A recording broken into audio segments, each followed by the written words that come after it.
Okay, now we're going to go into equities, individual stocks. And to prove the point of how robust the concept of opening range breakout is, wouldn't it prove it if it not only does it work on corn, but it also works on the Dow 30? And think about how many trades. If I'm using a parameter of 0.3 on my commodity basket and 0.3 on the Dow 30, or 0.3 on the NASDAQ 100, I have plenty of trades. No one could ever say we don't have enough trades for the system to be valid. So in stocks, we're going to test through the same three systems on the Dow 30 as of November 30th from 1980. We will assume that we could have traded all these stocks. They've reformulated the Dow. And because they've reformulated the Dow, there's different stocks in it. For example, Eastman Kodak's gone. I'm going to make the assumption that whatever is in it as of today, I could have traded for 20 years. They might not have really been part of the Dow back then. But it just makes my analysis simple. But if I had to actually take into account the changes in and out, it would have been a nightmare. We're going to assume 100 lot. We're going to assume $1 commission. And $1 because it's a penny a share. I know that they would charge you at least $5. But if we had enough money, we traded 1,000 shares, $10. We'd still cost us $10 a Daytech or Interactive Broker or something like that. So it's doable. And we're going to use 0.1% slippage, which is about 3 cents on a $30 stock. And since these are Dow stocks, it's not it might be a little lean in terms of slippage, but it's a reasonable assumption for the purposes of what we're doing. Okay, we're going to use that QQQ breakout system. We're going to use the Sheldon Knight system. We're going to use Crabel's system again. Okay, here's a big one. How many of you have done back tests of stocks in TradeStation or any other back testing product? Raise your hand. How many of you have never found anything that looks like it makes money doing stocks? To the point you said you can't trade stocks with a system. Any of you?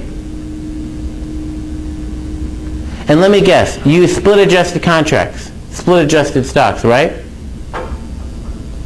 Well, here's the problem. You can't use split adjusted stocks. And you can look at the logic. Let's assume the way split adjustment works is if a stock splits 2 for 1, you divide the previous prices by 2 and the range by 2. So if a stock splits 10 times, one of these high-flying technology stocks, you've just divided the range by 10. So let's suppose you had a trade that made 30 cents. You divide the range by 10. It now made 3 cents. Let's say we decided we're going to use 5 cents slippage and commission. Right? Instead of making $0.25 a share, or $25 on 100, we just lost money. We didn't really lose money, but according to our backtest we did. How could you backtest stocks with that? And everyone uses split adjusted because they never were able to solve the problem.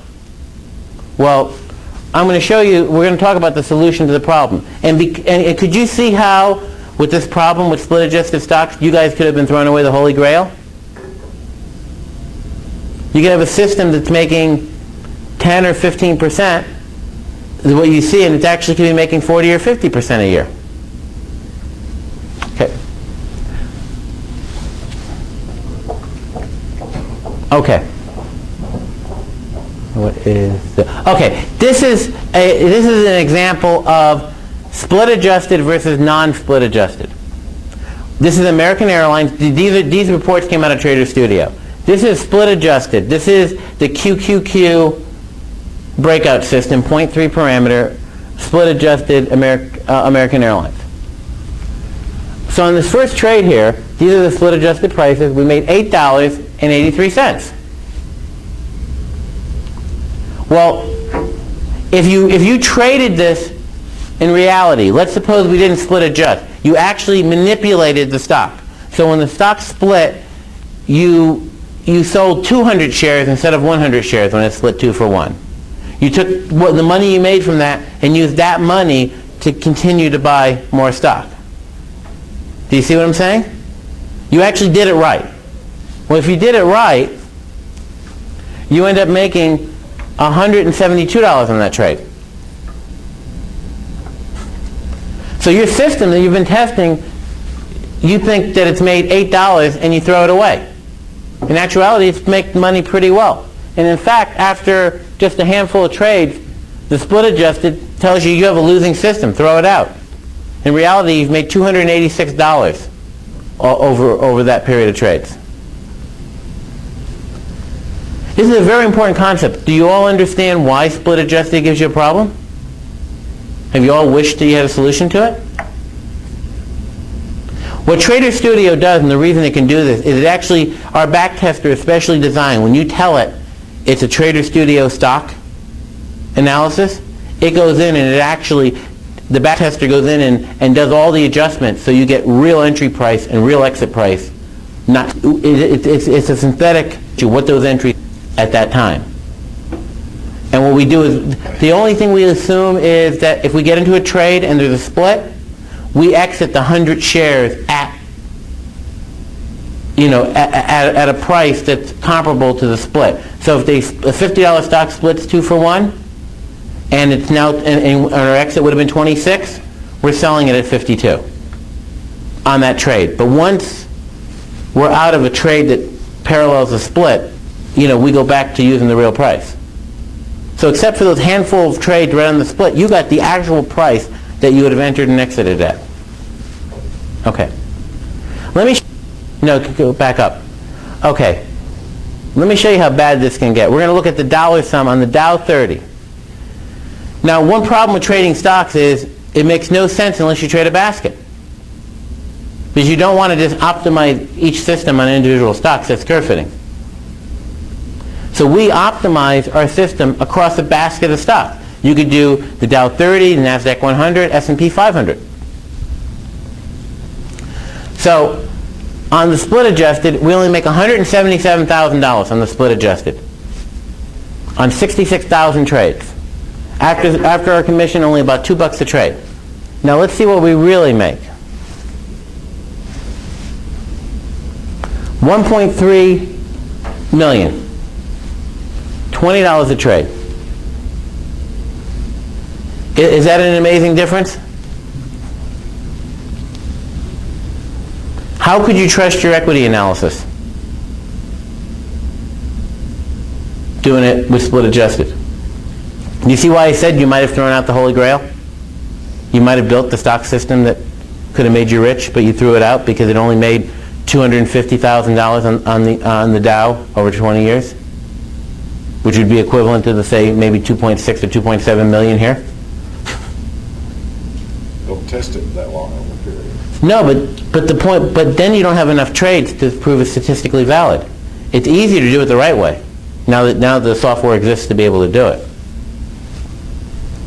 Okay.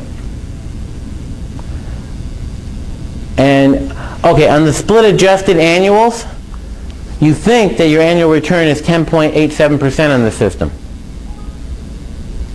And in actuality, it's 31.88%, about triple. So it was wrong by a factor of 10 in terms of profit, and wrong in a factor of returns by 300%, by a factor of 3.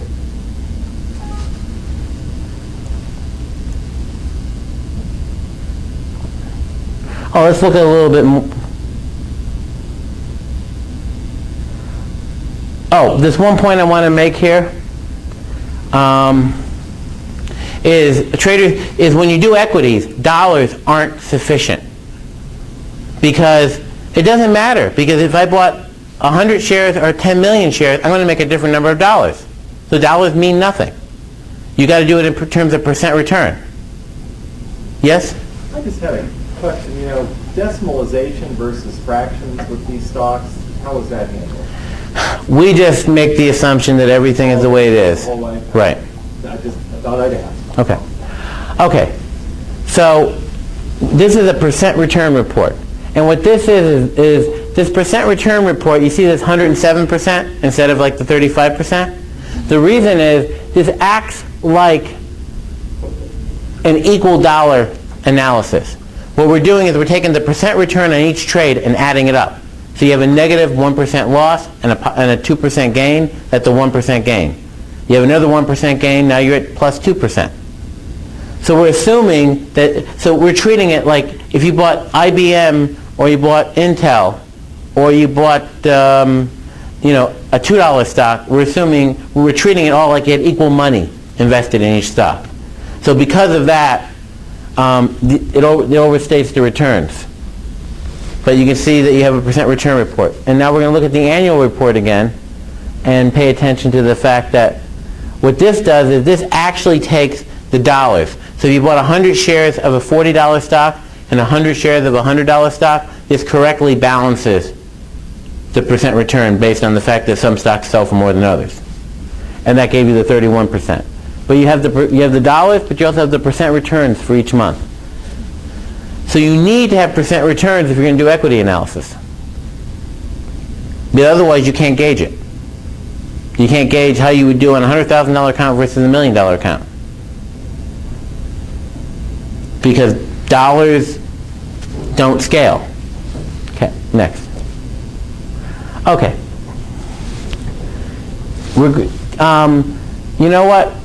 Sheldon's results on the stocks, it's not quite as good on the stocks. It's only about $1 million.